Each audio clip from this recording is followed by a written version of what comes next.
Thanks for tuning in to Save the Post Office. Our live stream with APW President Mark Dimmenstein will start shortly. Thanks for tuning in to Save the Post Office. Our live stream with APW President Mark Dimmenstein will start shortly.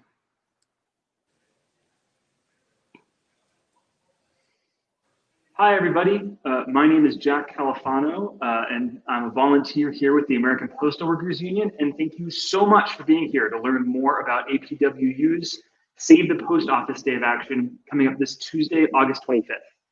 This is an incredibly urgent hour when our democracy and our postal service are under attack. And we all need to come together to stand up and fight to save our postal service. Tonight, you're going to hear from two people at the heart of this struggle. President of the American Postal Workers Union, Mark Dimmenstein, as well as the Secretary Treasurer of the APWU, Elizabeth Powell. Mark is going to give you an urgent update on where we stand in the fight to protect the Postal Service in the face of recent cuts and changes to service, and talk about what has happened over the past week in this fight. Then Elizabeth is going to talk about what comes next, all of the events taking place across the country next Tuesday, and what we need from you in order to make sure this action is a success. We keep pressure on lawmakers, and we save the post office. So without further ado, let me turn it over to Mark Dimmenstein, President of the American Postal Workers Union. Mark, take it away. Thank you, Jack. It's good to be here with all of you over the social media, the internet, and I really appreciate you taking the time. This is such an important struggle that affects each and every one of us in this country. The post office belongs to all of us. It's part of the public good. It's part of the public commons. It's part of small d democracy, the right of the postal services, no matter who we are and where we live, the source of good union, family sustaining jobs, building healthy communities, the foundation of equal pay for equal work, the equal opportunity within the postal service. There's so many things at stake here, but the post office, the public postal service, is really facing a historic crisis. And we're so glad you're on here to help us all together deal with this. And together, I'll get into a little later, but together we can certainly win. On the big picture, there's an effort, and it's not new. It didn't start with the Trump administration. It's not going to end with the Trump administration. But under this administration, the question of postal privatization, that means breaking it up, dismantling it, selling it to private corporations for private profit, is at the center of the hostility and the attacks on the Postal Service. This administration put into writing in June 2018 what their goal is. You're not hearing it from me. You can hear it from them. They also followed up with postal task force reports that talked about reducing service, raising prices on the people of this country for packages, and lowering wages by limiting workers' rights. And so here we have this generally going on, and then enter this tragic pandemic. The health and safety crisis is causing for the people of the world the economic crisis. So for postal workers, we out here on the front lines, proudly, courageously, as other essential workers, binding the country together. That's our mission, connecting people in these difficult times. And it underscores the dedication to the mission that postal workers have and have had for generations, or will have for generations more. But the economic impact on all of us, I mean, whether it's 40 million plus people suddenly unemployed, people losing health insurance, the impact on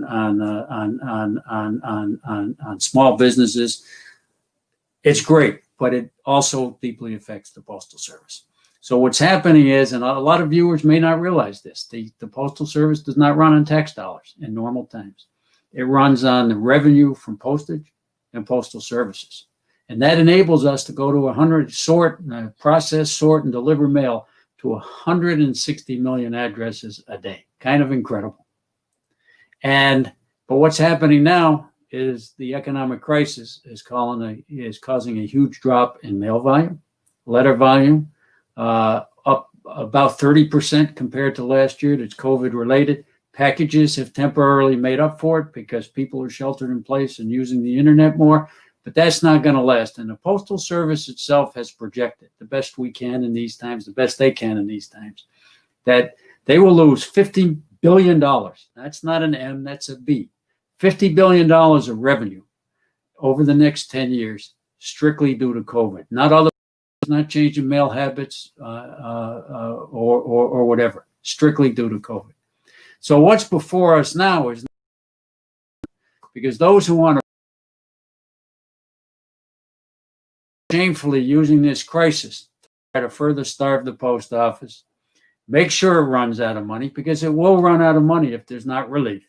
And then from there, try to carry out their plans.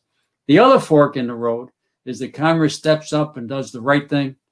There's now a $25 billion effort on the part of the House of Representatives, specifically COVID emergency relief to the Postal Service.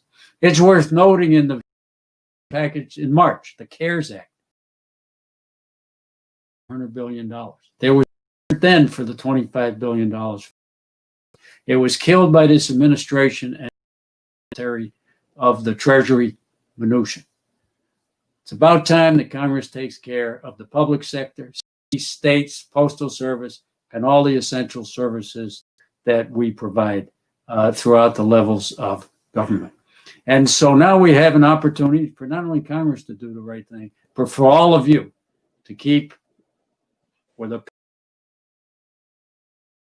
brothers and sisters and brothers. There's an outpouring of support. It's not partisan. It's 91% of people in the country have a favorable view of the Postal Service. Why have we ever heard that? I was joking with somebody the other day. I don't have that kind of approval rating from my kids, certainly. And they don't have that kind of approval rating from me. But, I mean, it's so favorable. And it's very important to realize, remember, it's across the political spectrum. That 91% is about equal if someone identifies as Republican, as a Democrat, as a Green, as a Libertarian, as an Independent. So it's not a partisan issue for the people of this country. We all use the post office in different ways, but the lifeline to medications for veterans and seniors, stimulus checks, pension checks, information, birthday cards, financial transactions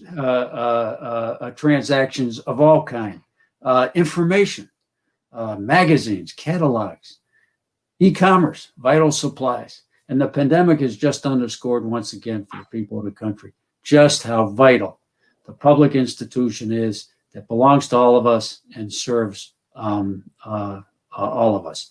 So it's wonderful that you're all on, that you're part of this movement.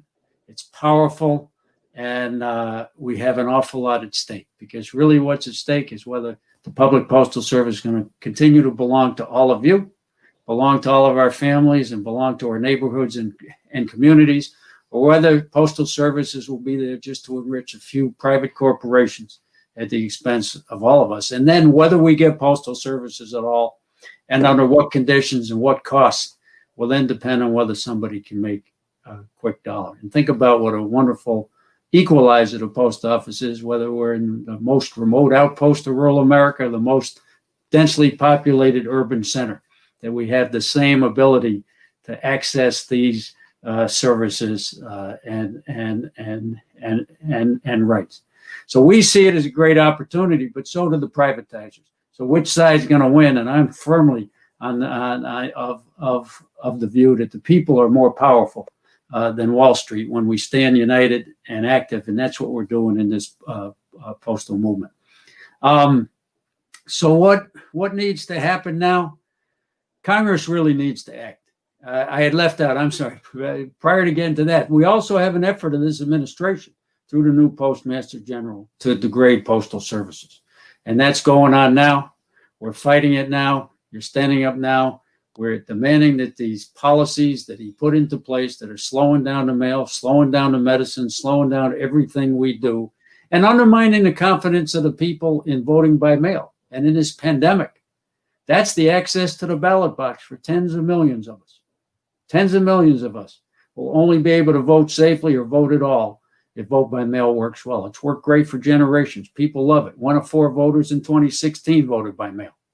And many more will have to vote by mail now. So there's an effort on the Postal Service part to undermine that confidence. Will my ballot get processed? Will it get there in time? And friends, it will. People are going to have to vote early. People are going to have to ask for their absentee ballots early and turn around. But postal workers have always moved heaven and earth to make sure that those ballots get to where they're supposed to be and get counted. Not out of allegiance to a candidate or a political party, but out of allegiance to all of you. So we're not going to buy into all the disinformation stuff coming from this president. Tragically, the post office is a joke. Come on, tell that to the 91% of the people of the country. It's an insult to every postal worker in these dangerous times. We've had 75 postal workers die from COVID. 40,000 have been quarantined. We're no joke, and the people of the country know it. But these things about vote by mail is fraudulent. The election results won't be legitimate. It's complete lies. The truth of the matter is, all we have to do is look at the facts. Oregon, for example, vote by mail 19 years by law, every level of the government, from school board to president. 100 million ballots cast in that state over those 19 years. You know how many cases of voter fraud? 15. It's less than one a year. And then, of course, the other big lie is somehow the post office can't handle these tens of millions of new pieces of mail. We handle almost 500 million pieces of mail a day.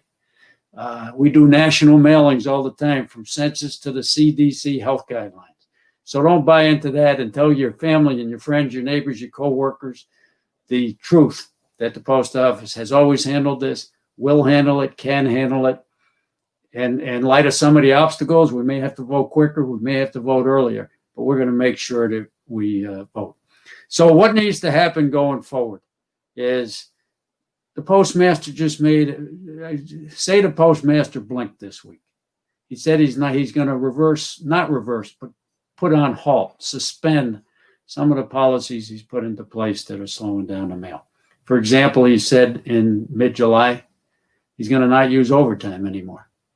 Well, 15 to 20% of the hours of work in the post office were overtime hours, especially in a time of COVID when so many people have been out sick or quarantined. Well, you eliminate 15 to 20% of the hours and the work is still there, then guess what happens? The mail doesn't get done, and the people don't get what they deserve under the law of prompt, reliable, and efficient services. So he's committed in words to suspend some of these policies he put into effect, but it's not sufficient.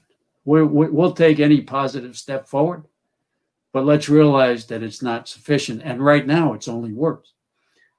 These things have to be made permanent. The damage is done has to be corrected. And he's only doing it for 3 months, as if the only thing that's important to us is ballots, as important as they are. And it's only important now for 3 months. And then after that, he'll go back to his old ways. We have momentum. We have his feet to the fire. And that's what next Tuesday is all about, sisters and brothers. We have to demand that $25 billion of COVID relief. It's not money going to high-priced CEOs and overpaid CEOs. It's not going to shareholders. It's going to every single person in this country that's a postal customer. And this is an institution that belongs to us, and we're going to keep it. And for the moment, it is going to be taxpayer dollars. And what better way to spend some of our taxpayer dollars than to make sure the post office stays vibrant and strong, and we continue to carry out this wonderful mission. So Tuesday needs to be strong, and I'm going to turn it back to Jack, and I think he's going to follow up, and Liz Powell, our wonderful secretary treasurer, will bring it home. Awesome. Thank you so much, Mark. I think that was an excellent way to frame the urgency of this moment, right? We know how important it is that the post office is fully funded, and that all our postal workers have the support they need during this crisis. So if you're getting fired up, if you're ready to go, make sure you go to that usmailnotforsale.org at the bottom of the screen. Start signing up for events, starting putting your events on the map. And now I'm going to turn it over to Liz to tell us more about what we do next, how we win this fight, and keep the pressure up. So Liz, please take it away. Thank you, Jack. You said the magic words. We're fired up and we're ready to go. Ready to go. How are we going to get there?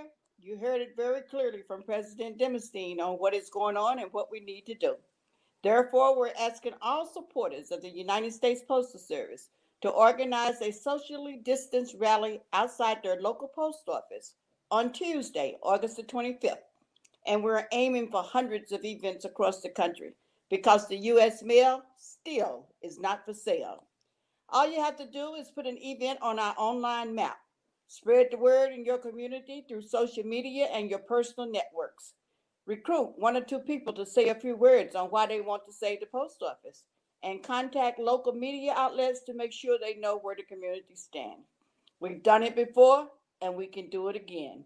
We know that out in the streets is where our union was born. It was where we beat Staples, where we rolled back PMG Donahoe's plan to close mail processing facilities. Remember, hey, hey, ho, ho, Donahoe has to go? Well, nothing's changed, only the name. We're still in that same fight and that same struggle. We will provide a host guide and organize host support calls, which will get you everything you need for a successful rally. Who's going to step up to organize a hashtag Save the Post Office Day of Action on Tuesday, August the 25th? We all are. So please sign up to rally at your local post office on August the 25th at usmailnotforsale.org. We need to stand together to save the post office. There is no need to wait. So once again, go to usmailnotforsale.org and sign up. While you're watching this live stream, make sure you put your name, your city, and your zip code in the chat. We need to know where you are. And then go again, usmailnotforsale.org, and sign up. Thanks, and we will see you in front of a post office on Tuesday, August the 25th. Remember to practice social distancing and don't forget your PPE. Be safe, everybody. Thanks, Jack. Awesome. Thank you so much, Liz. What a wonderful call to action. I couldn't have put it better myself. So guys, like Liz said, please go right now to usmailnotforsale.org.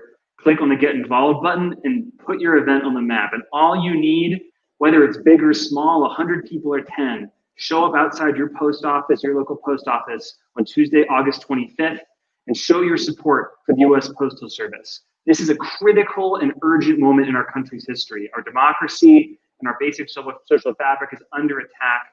And if we all stand together, if we all show solidarity with this wonderful postal workers who have made our USPS the wonderful, highly improved institution it is, there's nothing we can't do. And we know these lawmakers will pass this $25 billion and put us in a position to fund our postal service fully. So with that, I just want to thank you again, both Mark and Liz, for your fantastic leadership of the American Postal Workers Union on this issue, on the front lines every day, taking care of our communities, making those critical deliveries, and making sure that lawmakers in Washington know just how critical and popular the United States Postal Service is. So we look forward to everyone coming out on Tuesday. We're going to win this thing because we know that, you know, the mail gets delivered, rain, sun, or shine, no matter what. So thank you all so much for tuning in. Thank you again, Mark and Liz. And we'll see everybody again, usmailnotforsale.org. We'll see you all on Tuesday. Thank you so much. Thanks.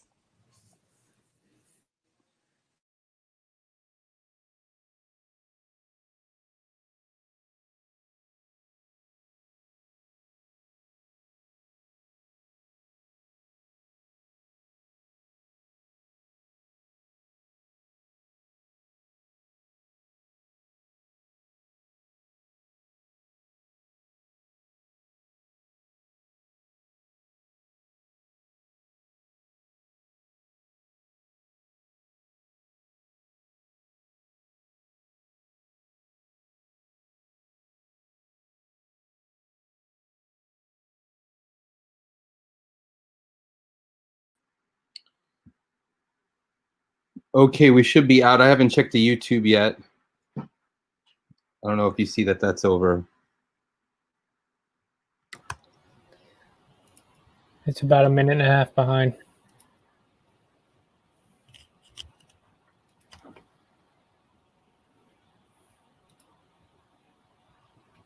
All right, YouTube just went to the end screen. And Graham's controlling it. I'm not sure who is. I'll stop. I'll stop sending. Yeah, that's fine.